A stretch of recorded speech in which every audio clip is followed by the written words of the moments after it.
there's a lot of rain, and that the harvesting is about to start.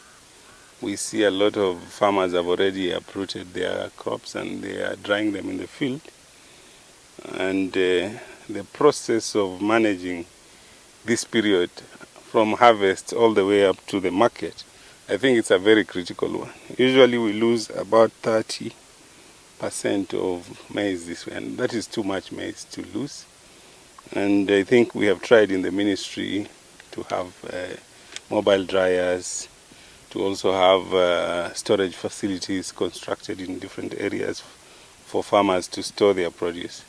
But I think the most important thing is the farmers to self-organize and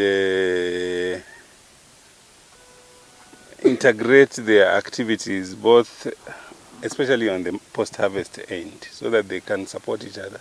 I think traditional approaches of post-harvest management will lead to a lot of losses the way they have always done. And I think here we want to work very closely with the counties to see how we can move this. I think as we were moving around, you had the discussion about mechanization of harvesting.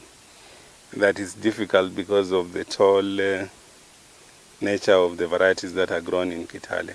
I hope the solutions that KALRO are working on to shorten the varieties without losing the yield will also help us harvest mechanically and remove this business of stacking the maize in the field. It is rained on and then it gets infested there. I think there are technology solutions and mechanization solutions that we need to introduce our farmers to, and also especially the young people. This is a space where they can step in and create SMEs to support the farmers.